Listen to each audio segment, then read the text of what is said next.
Olá pessoal, tudo bem? Eu quero compartilhar com vocês hoje um testemunho de um agente do Serviço Secreto americano. Ele conta um testemunho sobre um encontro que ele teve com Jesus, no qual ele teve um esclarecimento acerca do papel de Donald Trump nesse momento escatológico que nós estamos vivendo sobre a face da Terra. E a primeira coisa que eu quero comentar com vocês é acerca da figura do anticristo. Muitos entendiam, ou entendem e defendem que o Trump é o anticristo, é descrito na Bíblia, no Apocalipse, nas cartas de Paulo e tal. Mas eu já estava com dificuldade de aceitar esta figura assim, sabe? E de fato, eu falei, mas não, o Donald Trump não tem as características da pessoa do anticristo, vamos dizer assim, né? De pessoa, porque as características que nós aprendemos na Bíblia, tanto em Apocalipse quanto em 2 Tessalonicenses e tal, não tem essa característica dele. Eu falei, penso que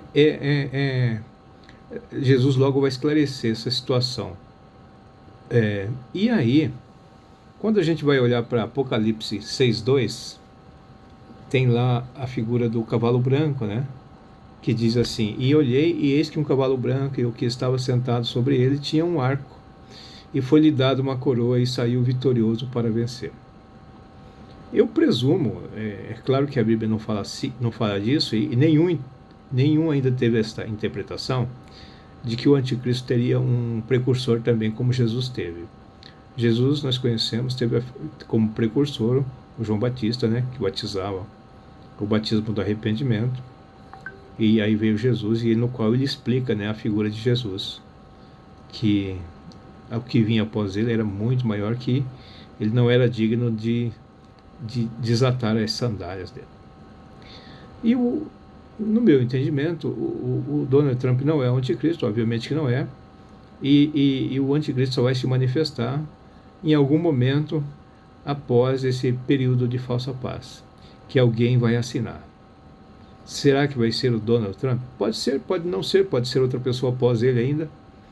Mas olhando aqui para o cavalo branco, então, ele tem uma figura de vencedor. Obviamente também que não é Jesus. Alguns defendem que é Jesus, óbvio que também não é, né? E aqui é uma figura de alguém humano que vai assinar um acordo de falsa paz, muito provavelmente aquele acordo que está escrito em Daniel 9:27, né? E que na segunda parte da grande tribulação, que são 3 anos e meio, então de fato o anticristo vai se manifestar de uma forma veemente. E foi assim que Paulo escreveu lá em 2 Tessalonicenses capítulo 2, versículos 3 e 4, que diz assim: Antes daquele dia virá a apostasia, e antes será revelado o homem do pecado, o filho da perdição. Versículo 4 diz: E este se opõe e se exalta acima de tudo o que se chama Deus, ou é objeto de adoração, a ponto de se assentar no santuário de Deus, proclamando ele mesmo é Deus. Proclamando que ele mesmo é Deus. Então, o anticristo ele vai se manifestar de uma forma veemente, se dizendo ser Deus. Né?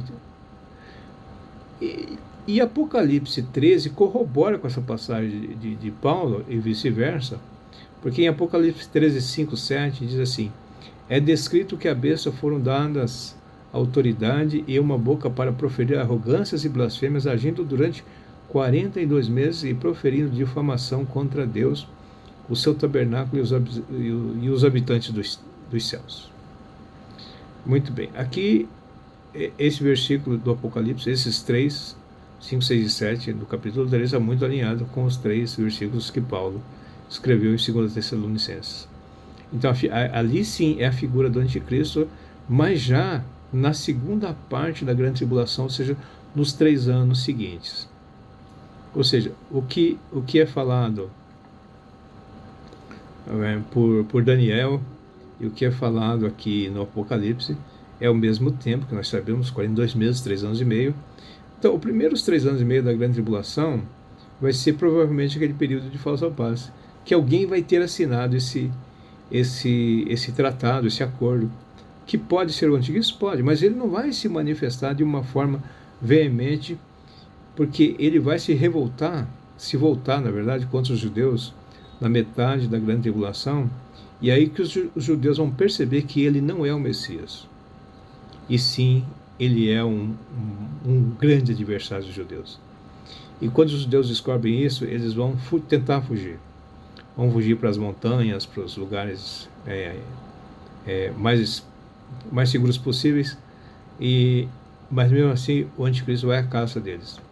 E no capítulo 14 de Zacarias diz lá que 2/3 dos judeus serão mortos. Restará apenas 1/3, que é o remanescente que vai habitar o milênio junto com os demais, gentios que sobrarem da grande tribulação.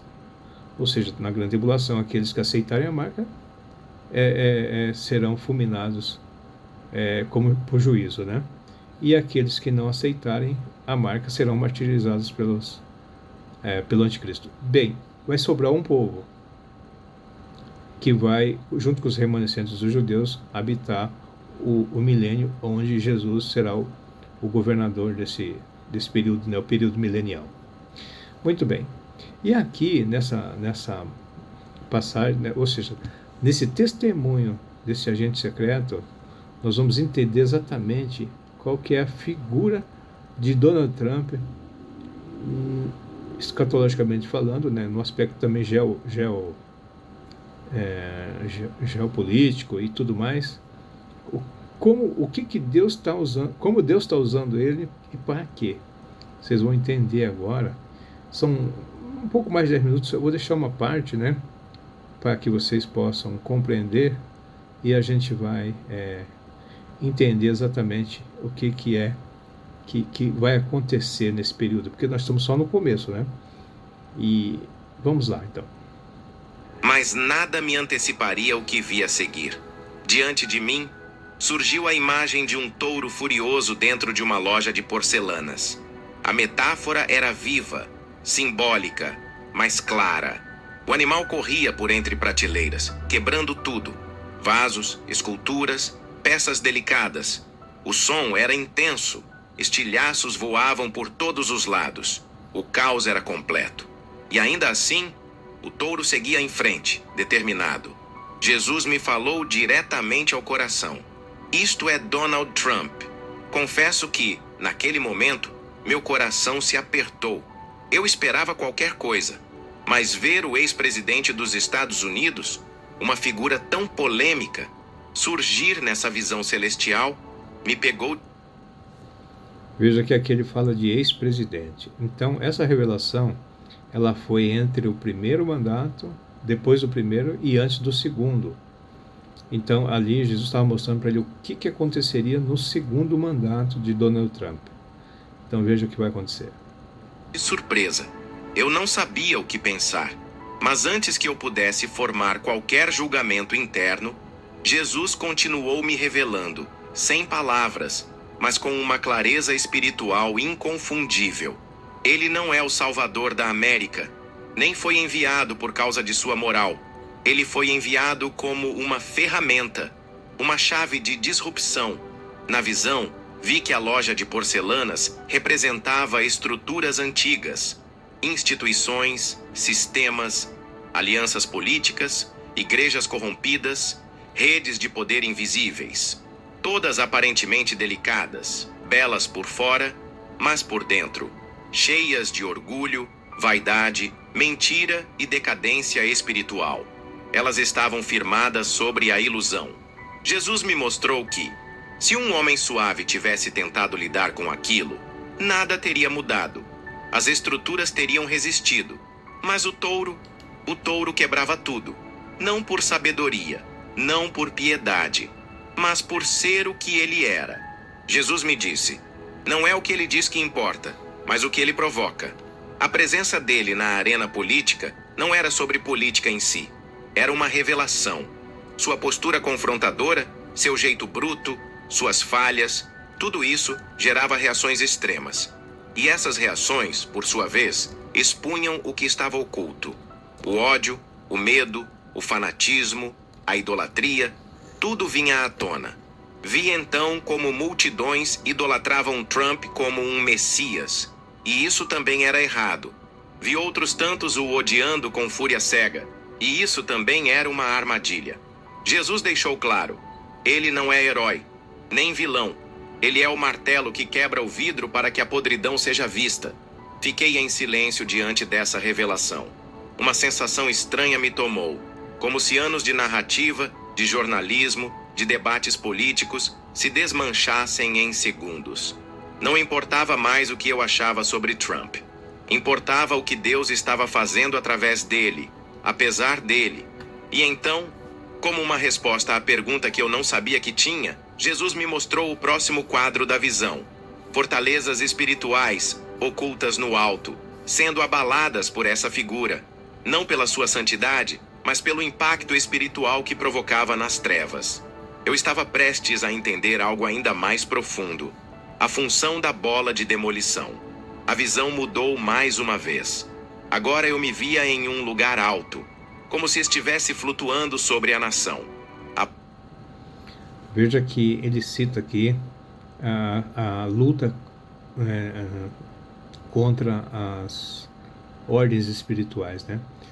Lembramos que Paulo fala em Efésios 6, 12, porque não temos que lutar contra carne e sangue, mas sim contra principados, contra as potestades, contra o príncipe das trevas deste século. Então existe uma força espiritual que comanda este povo, ao qual Donald Trump está sendo usado por Deus para destruir, ou pelo menos para expor, né? Ele fala em exposição tal, e tudo o que de fato é destruição. E isso nós vemos hoje, né? 30 de agosto de 2025, as coisas acontecendo, inclusive no Brasil, né? Essa exposição das trevas, essa exposição da injustiça, de tudo. E ele vai continuar aqui. Baixo, os estados americanos formavam um grande mapa espiritual. Mas ao invés de divisões políticas, o que via eram fortalezas, estruturas enormes, invisíveis ao olho humano, mas visíveis naquele domínio espiritual. Pareciam castelos feitos de sombra. Alguns tinham formato de torres com correntes ligadas entre si, como prisões do pensamento. Outros pareciam fortalezas com muros grossos, sustentadas por séculos de mentira, orgulho e religiosidade vazia. Jesus estava comigo. Eu não o via com os olhos, mas sua presença seguia, envolvente, firme e ao mesmo tempo cheia de paz. E ele me transmitiu algo que jamais vou esquecer. Essas não são estruturas humanas, são fortalezas espirituais. Elas governam ideias, comportamentos, sistemas e só podem ser expostas por confronto.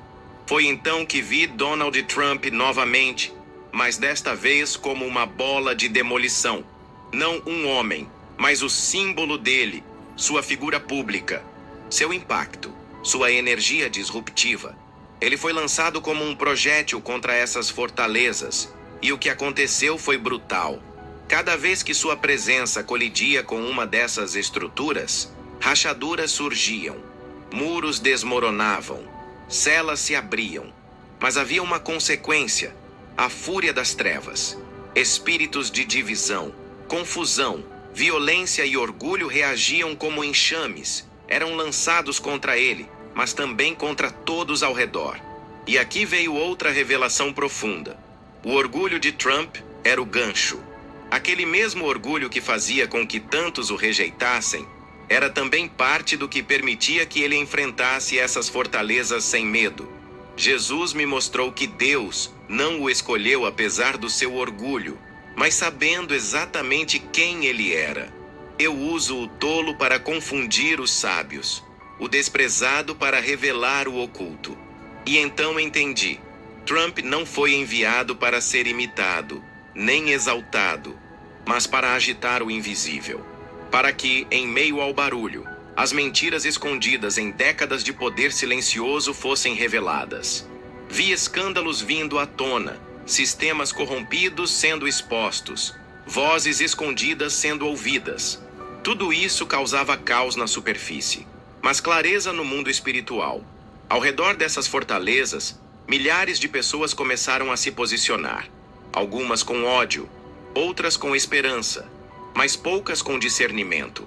Jesus disse: a guerra não é sobre ele, é sobre o que ele revela. Vi pessoas caindo na armadilha de odiá-lo, e com isso, alimentando as trevas que ele expunha.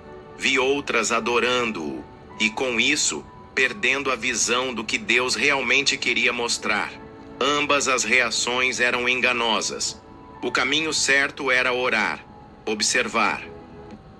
Qualquer semelhança com o Brasil parece coincidência, né? A questão do ódio e do amor, né? Da idolatria também.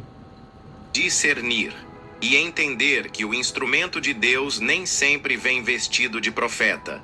Às vezes, vem como um martelo. E um martelo não é bonito, mas é eficaz. A cena se fechou lentamente. Eu sabia que ainda havia mais. Jesus então me disse: agora você verá o que está por vir, a encruzilhada. E quando ele disse isso, meu espírito se preparou para a decisão mais séria que eu já testemunhei. Jesus me conduziu para a última parte da visão. O ambiente ao nosso redor mudou mais uma vez. Agora eu me encontrava diante de algo que parecia um vale gigantesco, dividido por uma estrada em forma de icra. Era uma encruzilhada, um ponto de decisão coletiva. À esquerda, a estrada descia de forma íngreme para uma região escura, caótica, com chamas à distância, sons de gritos e destruição. À direita, havia uma subida suave, com luz, rios de água cristalina e vozes cantando em harmonia. Jesus me falou sem usar palavras. A América está diante de uma escolha, não política, espiritual. Na estrada da esquerda, vi cenas de guerra interna, cidades em chamas, conflitos civis, irmãos lutando contra irmãos, governos desmoronando. Vi o colapso da confiança nas instituições, mas, acima de tudo, vi o que realmente causava aquilo: o orgulho, a recusa em perdoar, o desejo de vencer ao invés de reconciliar.